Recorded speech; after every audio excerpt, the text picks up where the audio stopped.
Life and black channel ஆரம்பித்த இந்த 2 வருஷத்தில் நான் நிறைய டைம் மேனேஜ்மெண்ட் அண்ட் ப்ரொடக்டிவிட்டி பற்றி புக்ஸ் படிச்சிருக்கேன். ஸோ இதில் ரொம்ப யூஸ்ஃபுல்லாக இருக்கிற 4 daily habits for higher productivity தான் நான் இந்த வீடியோவில் ஷேர் பண்ண போகிறேன். Number 1, treat your work like going to the cinema. இப்போ நம்ம ஒரு தலைவர் படத்துக்கு போகிறோம்னு வச்சுக்கோங்களேன், நம்ம என்னெல்லாம் செய்வோம். ஒரு டிக்கெட்டை புக் பண்ண உடனே நம்ம பாஸ் கிட்ட ஃபோன் பண்ணி இந்த 3 மணி நேரம் என்னை யாருமே ஃபோன் பண்ணக்கூடாது, டிஸ்டர்ப் பண்ணக்கூடாது அப்படின்னு சொல்லிடுவோம் இல்லையா. அப்புறம் தேட்டருக்குள்ளே போகிறதுக்கு முன்னாடியே நம்ம பாத்ரூம்லாம் போயிட்டு நம்ம பட்டர் பாப்கார்ன் அப்புறம் நமக்கு பிடிச்ச ட்ரிங்க்கு இதெல்லாம் வாங்கி வச்சுருவோம். அதே போல் நம்ம ஃபோனை சைலண்டில் போட்டுருவோம், நமக்கு யாருமே டிஸ்டர்ப் பண்ணக்கூடாது. அப்புறம் அந்த தேட்டருக்குள்ளே போன உடனே அப்படியே ஃபுல்லாக நம்ம மூவிலேயே இமர்ஸ் ஆகிருக்கணும். இதுதான் நம்மளோட எக்ஸ்பெக்டேஷன் இல்லையா. இதே மாதிரி உங்களோட ஒர்க்கையும் ட்ரீட் பண்ணணும். நீங்கள் ஃபோக்கஸ்டு ஒர்க் பண்ண போகிறீங்க அப்படின்னா நீங்கள் உங்கள் ஃபோனை சைலண்ட்லேயோ டூ நாட் டிஸ்டர்ப்லேயோ போட்டுருங்க. அதே போல் உங்களுக்கு என்னென்ன ஸ்நாக்ஸு இல்லை காஃபி இதெல்லாம் வேணும் அப்படின்னா உங்களோட ஒர்க் பெஞ்ச் பக்கத்துலேயே வச்சுருங்க. அடுத்தது நீங்கள் 2-3 மணி நேரம் ஒர்க் பண்ண போகிறீங்க அப்படின்னு நீங்கள் மைண்டில் செட் ஆகிட்டீங்க அப்படின்னா அதுக்கு உண்டான ப்ரிப்பரேஷன், ஸ்ட்ரெச்சஸ் போகிறது, அதுக்கப்புறம் பாத்ரூமுக்குலாம் போயிட்டு வருது, இந்த மாதிரிலாம் நீங்கள் முன்னாடியே செஞ்சுருங்க. ஸோ உங்களோட ஹையஸ்ட் ஹைப்பர் ப்ரொடக்டிவ் ஸ்டேட்டில் போகணும் அப்படின்னா நீங்கள் ஒரு ஃப்ளோ ஸ்டேட்டுக்கு போகணும். அதுக்கு நீங்கள் என்ன பண்ணலாம் அப்படின்னா நாய்ஸ் கேன்சலேஷன் ஹெட்ஃபோன் அந்த மாதிரி ஏதாவது ஒன்று மாட்டிக்கிட்டு இல்லை உங்களுக்கு ஃபேவரட்டான ஒரு மியூசிக்கை அதில் போட்டுட்டு நீங்கள் ஒர்க் பண்ணலாம். இந்த ஒன் திங் அப்படிங்கிற புக்கில் கேரி கில்லர் என்ன சொல்கிறாரு அப்படின்னா, நீங்கள் சூப்பர் ப்ரொடக்டிவாக இருக்கணும் அப்படின்னா எல்லா விஷயத்து மேலே ஃபோக்கஸ் பண்ணாமல் உங்களுக்கு ரொம்ப இம்பார்ட்டண்ட்டான அந்த ஒரு விஷயம், அந்த விஷயத்தை நீங்கள் செஞ்சீங்க அப்படின்னா அது உங்கள் கோலுக்கு இன்னுமே நல்ல ஹையஸ்ட் இம்பேக்டை கொடுக்கும் அப்படிங்கிற அந்த ஒரு விஷயத்தை ஃபஸ்ட்டு ஐடென்டிஃபை பண்ணிவிட்டு அதை செய்யுங்க அப்படின்னு சொல்கிறாங்க. ஸோ இந்த மாதிரி நீங்கள் ஃபாலோ பண்ணீங்க அப்படின்னா உங்கள் ப்ரொடக்டிவிட்டி ரொம்பவே பூஸ்ட் ஆயிடும். டிப் நம்பர் 2, சோம்பேறியாக இருங்க. பில் கேட்ஸ் எப்போவுமே பேக் பெஞ்சர்ஸை தான் ஹையர் பண்ணுவாராம். ஏன்னா அவங்க தான் நோகாமல் நோங்கெடுக்கிறதுல ரொம்ப டேலண்டான ஆளுங்க. ஸோ அதே போல் உங்ககிட்ட வர ஒர்க்கை நீங்கள் செய்கிறத விட வேறு யாராச்சும் செய்வாங்களா, உங்களை விட பெட்டராக செய்வாங்களா, இல்லை உங்கள் லெவலுக்கு ஏற்ற ஒர்க் வரல அப்படின்னா உங்கள் ஜூனியர்ஸ் யாராச்சும் செய்வாங்க அப்படின்னு டெலிகேட் பண்ண ட்ரை பண்ணுங்கள். என் மேனேஜர் என்ன சொல்லுவார்னா, only when you lose some control you will gain more control அப்படின்னு சொல்லுவார். ஸோ நீங்கள் எப்போ கரெக்டாக எஃபெக்டிவாக டெலிகேட் பண்ணுறீங்களோ அப்போ தான் உங்களுக்கு உங்கள் டீம்மேட்ஸ் மேலே ஒரு ட்ரஸ்ட் வரும், அவங்களையும் நீங்கள் எம்பவர் பண்ணுறீங்க. அட் த சேம் டைம் உங்களுக்கு என்ன வேலை பிடிச்சிருக்கோ அது மேலே ஃபோக்கஸ்டாக நீங்கள் வேலை பார்க்கலாம். So moral of the story என்ன அப்படின்னா, கொஞ்சம் சோம்பேறியாக இருந்துட்டு என்னென்ன டாஸ்க்கை வேறு யார்ட்டையா கொடுக்கலுமோ அதெல்லாம் தள்ளி விட்டுருங்க. ஆக்சுவலாக இது என்னோட ஐடியா கிடையாது. ஒர்க்கிங் ஹார்ட் ஹார்ட்லி ஒர்க்கிங் அப்படிங்கிற புக்கில் கிரேஸ் பெவர்லி சொல்லியிருக்காங்க. இந்த புக்கோட சமரியை நாங்கள் வீடியோவாகவே போட்டிருக்கோம். அதோட லிங்க் நான் டிஸ்கிரிப்ஷனில் தரேன், அதை வேணுன்னா பாருங்கள் டைம் கிடச்சிச்சுன்னா.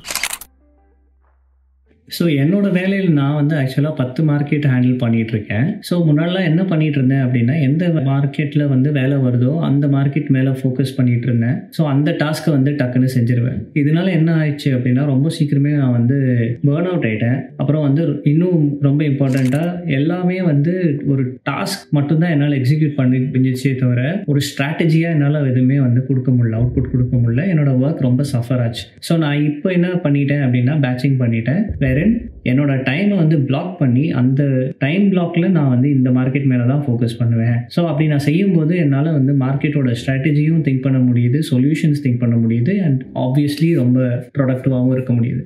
அப்புறம் பேட்சிங்கில் இன்னொரு இம்பார்ட்டண்ட்டான ஒரு போனஸ் டிப்பு. சப்போஸ் நீங்கள் என்ன மாதிரி 2 டிஃப்ரெண்ட் ஒர்க் பண்ணுறீங்க அப்படின்னா 2 லேப்டாப் யூஸ் பண்ணுங்கள். நான் என்ன பண்ணுவேன் அப்படின்னா என்னோட ஃபுல் டைம் வேலையை தனியாக செய்வேன் ஒரு லேப்டாப்பில். அதில் எல்லாமே இன்டர்நெட்டு அதெல்லாம் இருக்கும். அண்ட் லைஃப் அண்ட் பிளாக்டுனுக்கு கண்டென்ட் எழுதுறேன் அப்படின்னா அதில் இன்னொரு லேப்டாப்பில் யூஸ் பண்ணுவேன். அண்ட் அதுக்கு நான் வைஃபை கூட போட்டுக்க மாட்டேன். ஸோ அப்போ என்னால் இன்னும் ஃபோக்கஸ்டாக டிஸ்ட்ராக்ஷன்ஸ் இல்லாமல் ரொம்ப க்ரியேட்டிவாகவே இருக்க முடியுது. ஸோ நீங்களும் மல்டிபிள் ப்ராஜெக்ட் செய்கிறீங்க இல்லைனா டிஃப்ரெண்ட் பிசினஸஸ் நீங்கள் ஹேண்டில் பண்ணுறீங்க அப்படின்னா உங்களோட ஸ்க்ரீன்ஸை பிரிச்சிங்க அப்படின்னாலே உங்களுக்கு அந்த ஒரு பிஸ்னஸ்லேருந்து இன்னொரு பிஸ்னஸ்க்கு பிவட் பண்ணுறதுக்கு உங்கள் மைண்டுக்கு ரொம்பவே யூஸ்ஃபுல்லாக இருக்கும். அது ஒரு விஷுவல் சப்போர்ட்டாக கூட இருக்கும்.